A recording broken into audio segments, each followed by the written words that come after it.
If you leave me, I'll take everything. My cheating wife smirked, but I had a plan. I never thought my marriage would end like this.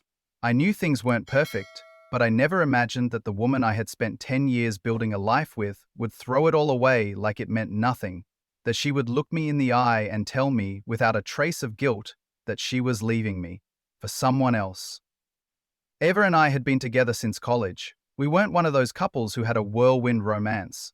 It was slow, steady, built on years of shared experiences, or at least, that's what I thought. We got married in our mid-20s, bought a house, built a comfortable life. Nothing extravagant, but enough to feel stable, secure. That's what I had always wanted, something real, something lasting. Eva had told me she wanted that too. Then, one night, everything fell apart. She sat me down at the kitchen table, a glass of wine in her hand, looking like she had rehearsed what she was about to say 100 times. There was no nervousness, no hesitation, just a calm, almost smug certainty as she said the words that shattered everything. I'm leaving you. At first I thought I had misheard. What? She sighed like she was explaining something simple. I've been seeing someone else. I didn't mean for it to happen, but it did, and I realized I don't love you anymore. I stared at her, my mind scrambling to keep up. How long? She didn't even hesitate. A year? A year! An entire year of lying, sneaking around, pretending like everything was fine while she carried on with someone else. I wanted to be angry, but all I felt in that moment was disbelief. She must have mistaken my silence for weakness because she leaned back in her chair, taking a slow sip of wine before continuing. I don't want to drag this out, so let's make it easy. I'll take the house, you can keep your savings. I blinked at her. Excuse me? She tilted her head, that smug little smirk creeping onto her lips. Let's be real. You can't afford this place on your own. I'm the one who made it a home and I deserve to stay here. You don't have to fight me on this, it's just the smart thing to do. I didn't answer right away. I just sat there, watching her, letting the weight of her words settle. She thought she had already won. She thought she could throw me away like I was nothing and still come out on top. She had no idea who she was dealing with. I wasn't just going to walk away. I was going to make sure that when this was over, she would be the one left with nothing, and she wouldn't see it coming. I never thought my marriage would end like this. I knew things weren't perfect, but I never imagined that the woman I had spent 10 years building a life with would throw it all away like it meant nothing, that she would look me in the eye and tell me, without a trace of guilt, that she was leaving me for someone else. Eva and I had been together since college. We weren't one of those couples who had a whirlwind romance. It was slow, steady, built on years of shared experiences. Or at least, that's what I thought. We got married in our mid-20s, bought a house, built a comfortable life. Nothing extravagant, but enough to feel stable, secure. That's what I had always wanted. Something real, something lasting. Eva had told me she wanted that too. Then, one night, everything fell apart. She sat me down at the kitchen table, a glass of wine in her hand, looking like she had rehearsed what she was about to say 100 times. There was no nervousness, no hesitation, just a calm, almost smug certainty as she said the words that shattered everything. I'm leaving you. At first I thought I had misheard. What? She sighed like she was explaining something simple. I've been seeing someone else. I didn't mean for it to happen, but it did, and I realized I don't love you anymore. I stared at her, my mind scrambling to keep up. How long? She didn't even hesitate. A year. A year. An entire year of lying, sneaking around, pretending like everything was fine, while she carried on with someone else. I wanted to be angry, but all I felt in that moment was disbelief. She must have mistaken my silence for weakness because she leaned back in her chair, taking a slow sip of wine before continuing. I don't want to drag this out, so let's make it easy. I'll take the house, you can keep your savings. I blinked at her. Excuse me? She tilted her head, that smug little smirk creeping onto her lips. Let's be real, you can't afford this place on your own. I'm the one who made it a home and I deserve to stay here. You don't have to fight me on this. It's just the smart thing to do. I didn't answer right away. I just sat there, watching her, letting the weight of her words settle. She thought she had already won.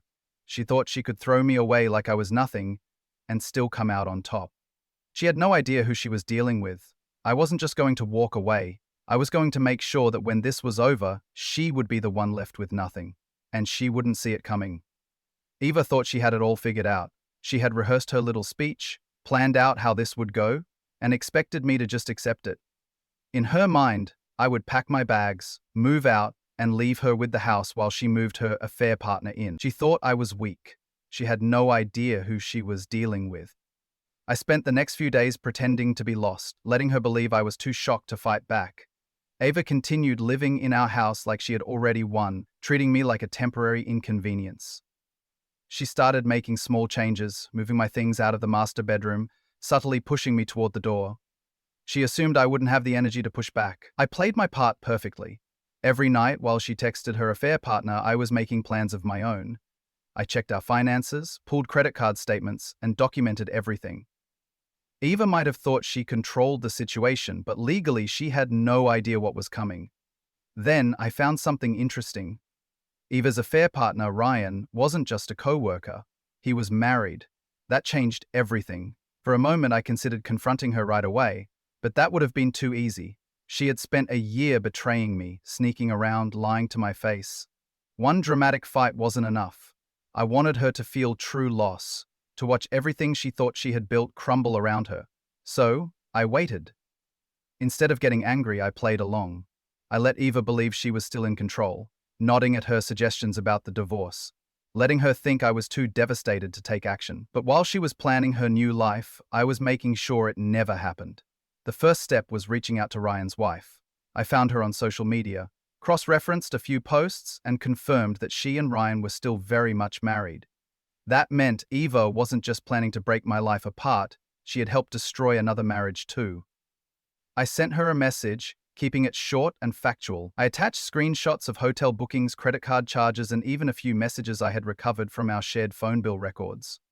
I didn't add any commentary. I let the facts speak for themselves. I didn't have to wait long for a response. Ryan's wife called me within the hour. She was quiet at first, like she was processing everything. Then she thanked me for telling her. She asked for more details, and I told her everything. She didn't cry, she didn't scream, she just said, "I'll handle it," and I knew she would. That night, Eva was in a good mood.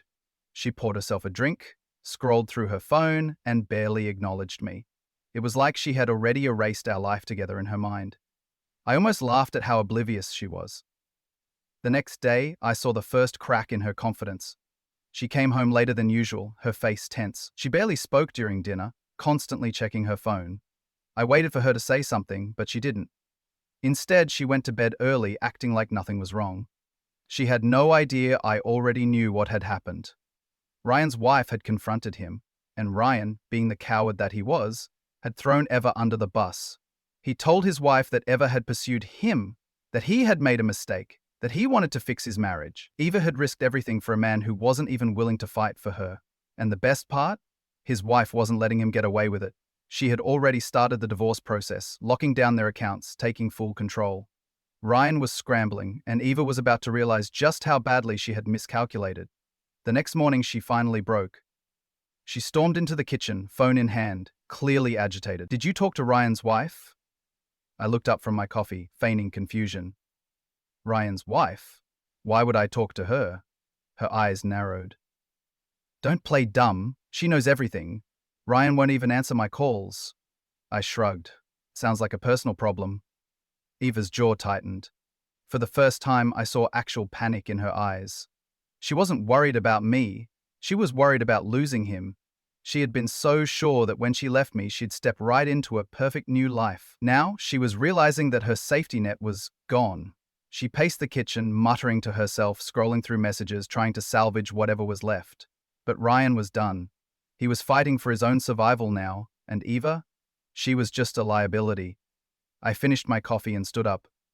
"By the way," I said casually, "I talked to a lawyer." Eva froze. "What?" "I figured since you want a divorce, we should get the process started." I grabbed my keys, heading for the door. "Oh, and about the house? You should probably start looking for a new place." Her expression twisted. "Excuse me? You said you'd take the house," I said. "But considering I've been the one paying the mortgage for the past few years, My lawyer says otherwise. She was still staring at me when I walked out. Let her sit with it. Let her really start to feel what it was like to lose, because this wasn't over. Eva had made her move. She tried to file for temporary ownership of the house, went behind my back to speed up the process, and even started looking for apartments as a backup plan. She was scrambling, but she hadn't given up, not yet. For days, she avoided me as much as possible. She barely spoke, barely made eye contact. Every now and then I would catch her staring at her phone, waiting for a message that wasn't coming. Ryan had abandoned her, and she was finally starting to realize that she had burned everything for nothing.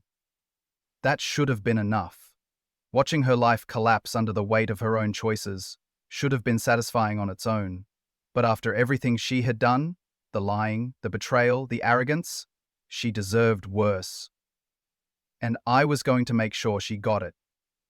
The first step was making sure she didn't have a way out. She was still hoping to hold on to the house, still hoping that if she played her cards right, she could salvage something from this mess.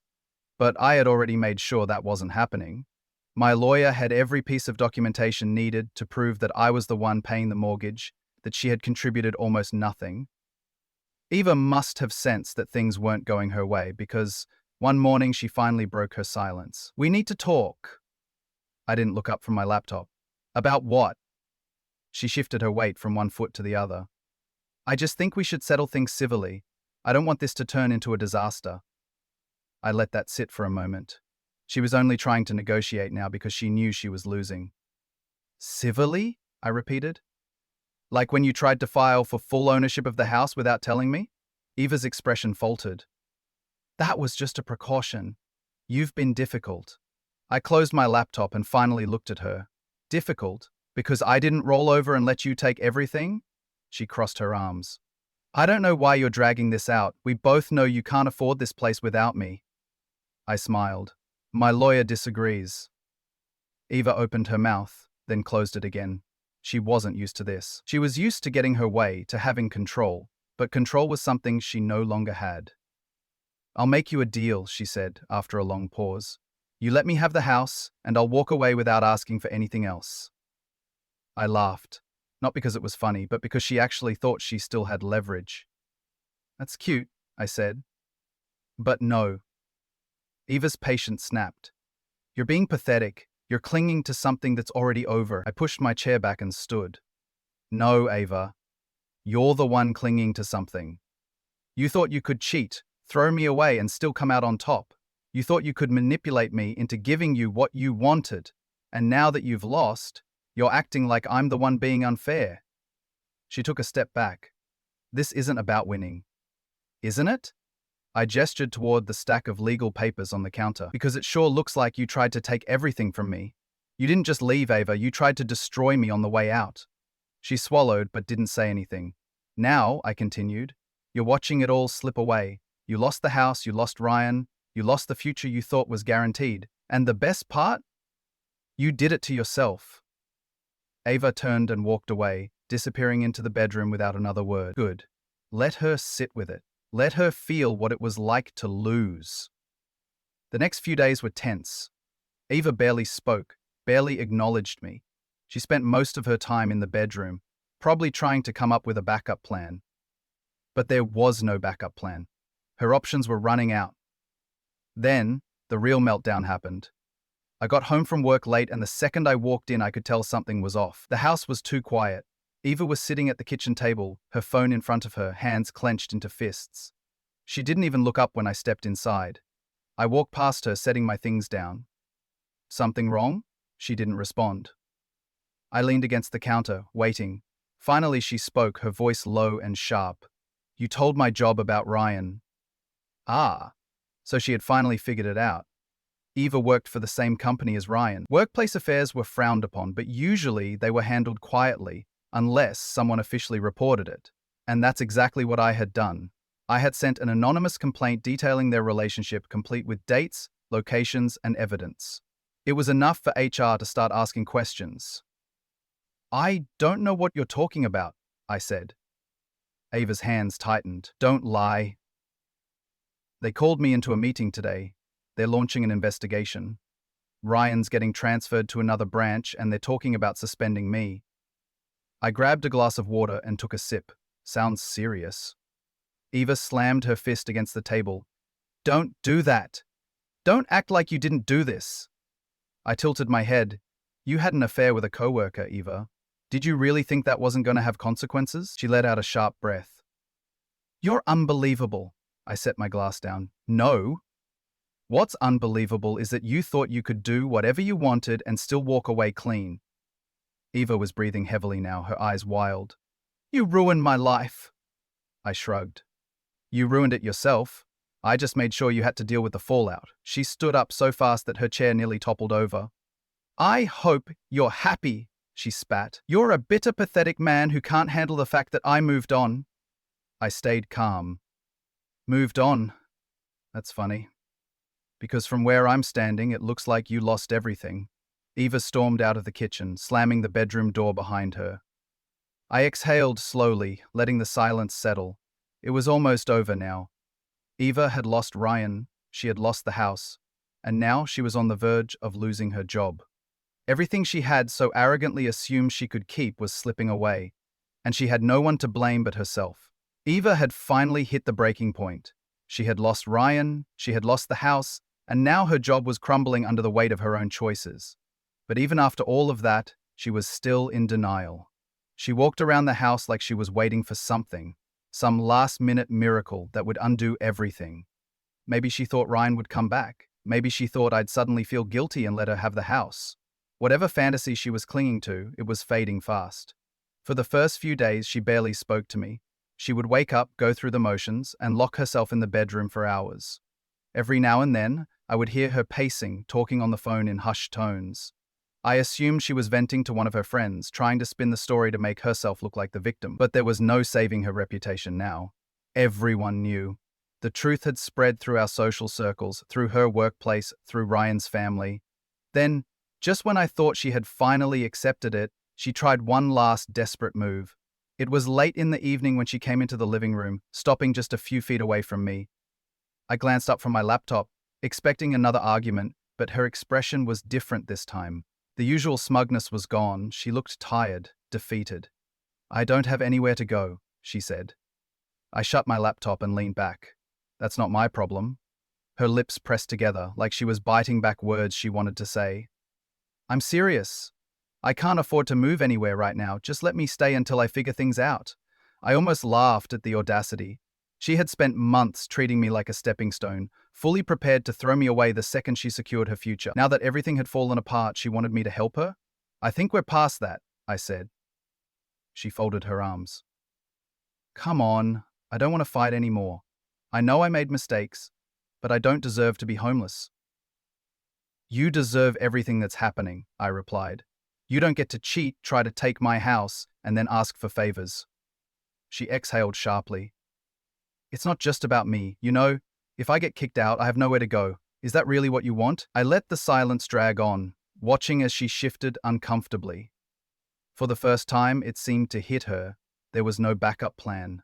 Ryan wasn't coming to save her. None of her friends were offering a place to stay. She had burned every bridge, and now she was stranded. I'll make this simple, I said finally. You have 1 week to get out. After that, I change the locks. Her face tensed. You can't do that. I can and I will. I already filed for sole ownership of the house. And considering you contributed next to nothing, my lawyer says it's an easy win. If you're still here when it's finalized, you'll be trespassing. Eva didn't respond. She just turned and walked away, slamming the bedroom door behind her. The next day, I noticed a shift. She stopped sulking. She wasn't hiding in the bedroom anymore. Instead, she was packing. For the next few days, she quietly moved through the house, boxing up her things. She didn't try to argue with me. She didn't ask for anything. It was like she had finally realized that this was real. Then, on the last night before she was supposed to leave, she made one last attempt to rewrite history. I was in the kitchen when she walked in, her arms crossed over her chest. I hope you're happy, she said. I set down my drink. About what? About ruining my life. Her voice was sharp, but there was an underlying bitterness, like she still couldn't believe this was happening. I lost my job, I lost my relationship, and now I'm losing my home, and you don't even care. I let out a slow breath, keeping my tone calm.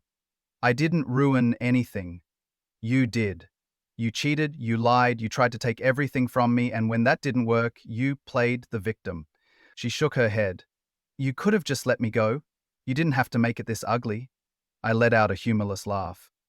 Let you go? You tried to screw me over, Eva. You wanted me to roll over and let you take the house while you moved on with Ryan? And now that it's all blowing up in your face, you want sympathy? She looked away, her jaw tightening. You're not the person I thought you were.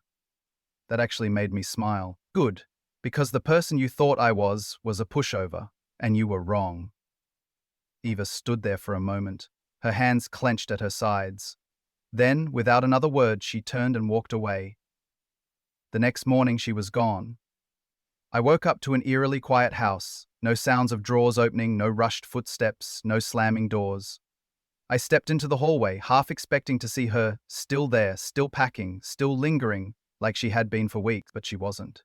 The front door was wide open, her car missing from the driveway. The last of her things were gone. Eva had finally left.